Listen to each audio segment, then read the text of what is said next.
tuloy-tuloy tayo and I'm sure yung narinig nyo kaninang umawit ay talaga na-surprise kayo sapagkat matagal na natin hindi nakikita.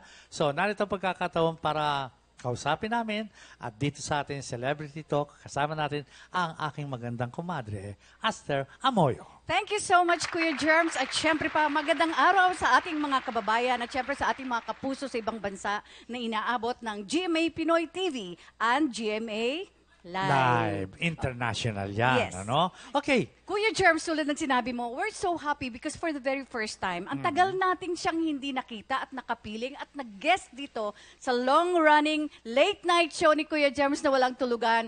We're so happy to have her for the first time sa Celebrity Talk, Miss Timmy Cruz. Thank you so much. Beautiful smile for you, Tita Aster. Hi, And Kuya Timmy. Germs, thank you. Mwah! So nice to be here. At Yeah. sa inyo pong lahat.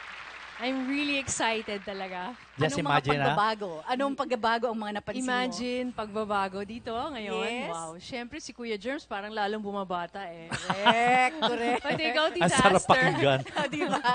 We love you more, Timmy. Timmy, what are you, alam mo, congratulations. Ang ganda-ganda ng song mo, Circles of Love. Thank you so much. At alam ba kung sino ang composer? Siya rin Siya mismo, Kuya rin. Germs. Oo. The Finally. whole album. Alam mo, Kuya Germs, yun ang gusto kong malaman. Kasi parang iba-ibang field ang kanyang pinapasok. Una, nakilala siya bilang isang singer. She was very, very popular in 1980s. 1980s, and the popular song na, signature song nito, I Love You Boy. Mami, papakanta natin yan sa kanya kahit a cappella lang. At syempre pa, nag-artista ito, di ba? Sunod-sunod ang kanyang mga Hayaan na pelikula. natin siya magsalita Yes, ng magsalita. Kuya. No? Kaya yun ang gusto Okay. nating malaman. Bakit pinasok niya ang pagkukompose naman this time? Actually, pag singer ka, syempre gusto mong umawit ng mga experiences mo. And yung mga ibang singers na songwriters, I idolize, I admire them kasi nagagawa nila yon. So sabi ko sa sarili ko, one of these days, isasama ko yan sa time management ko. Ang makapag-compose. And finally, after 26 years, Wow. here's something new and something great. Straight from my heart and from my soul. At Mare, ito lang masasabi ko sa iyo, no? Timmy is really ibang-iba. Why? Dahil mula noon hanggang ngayon, wala akong nakitaan sa kanya yung pangugali na nagbago o mahirap O imbitahin. kontrobersiya.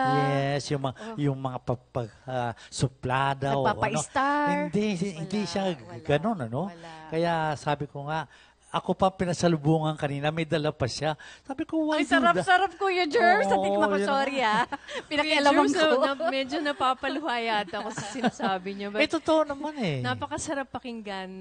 After what, I think, 28 years, Kuya Germs, Yes. na binuksan niyo yung pinto niyo sa isang katulad ko. Hanggang ngayon, ang mga pinto, mga bintana, lahat nakabukas na. Look where you are now, Thank Timmy. you so Up to much. this time na andyan ka pa rin tulad nga ng sinabi ni Kuya Germs. Yes. Hindi ka nagbabago and you're eternally beautiful. Thank you Di ba, so much. Kuya Germs, I mo owe naman, that, ah? of course, to our dear Lord, who has been so good to me, blessing me with everything that's good for me. And I really surrendered my life, surrendered all my talents, my singing, my acting, and now my songwriting to the Lord so that I can help people feel happier, those people who are sad, become uplifted, hindi ba? Eh, Magkaroon ng pag-asa.